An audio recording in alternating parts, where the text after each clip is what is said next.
มือนี้คือว่าเจ๊งเลยล่ะท่านนี้นะไม่เป็นไรเจ๊งโคซันเจ๊งฮัลโหลสบายดีไปมื้อนี้พี่ๆสิพาไปลิ้นบุญท่านหลวงและที่สำคัญคือพี่ๆจะไปลองซัดผมเปล่าเบิ่งว่ายังซีเมนต์คือเก่าบ่คือพี่กายเนาะแสนปลายวิวเนาะพี่ๆปราบเรียบเลยเจ้าของห้านจนยิ้มแห้งเลยเนาะและมื้อนี้พี่ๆได้บอกกับโมว่าเพิ่นมีห้านอยู่อันท่านหลวงเนาะบอกเพิ่นว่าเทียมน้ำก้อนกับจอกก็พอเดี๋ยวไปเบิ่งนำกันว่าสิได้ซื้อเบียร์แก๊สละล้านบอกเลยว่า 240,000 เพราะว่าดอกหนึ่งเงิน 10,000 เนาะไปเบิ่งนำกันหมู่คู่แล้วเป็นท่าญี่ปุ่นแล้วเนาะพี่ๆไปซากหน่อยนึงนำพี่ๆไปเลยไก่ชอนฮันที่บอกว่าเกี่ยมเจาะ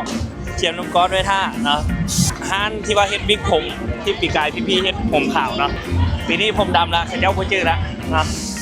ฝันว่าตัวเองซัดแม่นเนาะ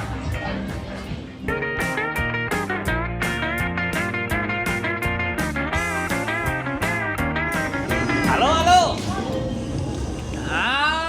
เอาคือพวกกินเบียร์นะบาทนี้ยังมา กินก้อนอยู่เจ็บคอแล้วดีเนี่ยเบียร์ได้ชนะเบียร์กูบอกไปเอาอยู่นี่แก๊สละล้านเขาขึ้นมาซื้อเด็ก200,000 400,000 300,000ไปลองชิมือเอาไป โอ้ไปเอาจ้องมาเลยเอาจ้องคนละอันจ้องพร้อมน้ำก้อนพร้อมของแอมพร้อมยังได้เบียร์นี่คนจำน้ำก้อนทำมามีครบสุดเสียแกงไก่ตรงใส่แล้วไปส้นน้ำกันพร้อมไปเดี๋ยวลองไปดอกทมิตรมาที่ได้ก่อนเบียร์โอ้ให้โอกาสดอกหนึ่งมาที่โบราณเด้เบิ้งนี่เบิ้งสี่มือไปเฮนลี่คลิปนี้มันต้องได้คัดแล้วนะคันโลวันนี้แล้วเป็นคัดว่าเขาจะกินเบียร์ลังละล้านเนาะลังละล้านลองเลยเอาไปนะทำโมดอ่ะอ่ะตัวของแท้มาแล้ว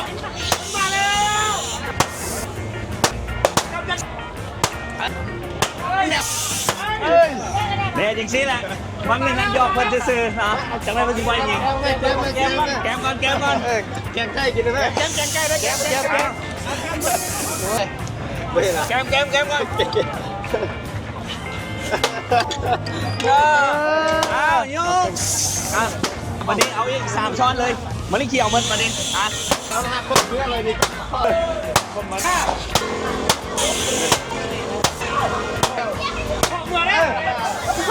เอาให้มันโบพาดพวกนอกช้อนเนาะอย่าโบพาดคนมาให้ยิงตามสบายเลยคนมายกจองกันอันนี้เป็นน้ำเก๊กฮวยเด้อทีมน้ำเก๊กฮวยยกจอกก่อนวันนี้ดอกสีเหลืองเอาเท่าละ3จอ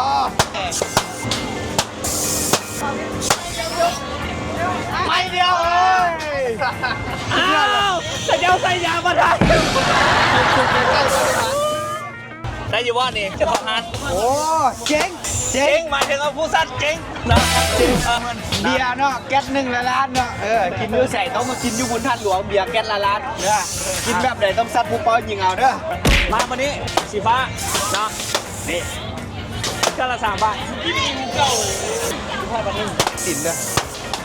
โอ้นี่จะละเราได้ก็เรื่องสีฟ้าผ้าบันนึง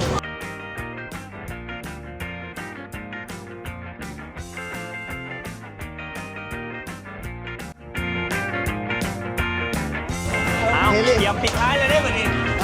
พอดี80 บาทมาสมัครกับเจ้าของงานยิงไปจากบ้านแถมจากบ้านฮะ80 บาทได้จะป๋องน้ำเบิ้งเลยได้จะป๋องนี่เลยพี่นี่เลยเรียนมาที่เลย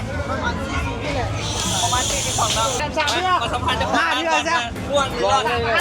เมื่อสั้นนี้ประมาณ8 บาท80 เนาะแถม5ด้วยได้จะบอกเมื่อกี้วันได้3แล้วมา2ยังไงได้ประมาณ30 ปลายเนาะแสดงว่า3ก็ได้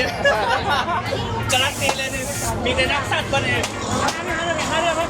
ทีนี้ก็มาอุดหนุนฮันปุกเป้าเนาะผมไม่ขายของฮันปุกเป้าเลยอันนี้เลยลูกค้าประจำเลยนี่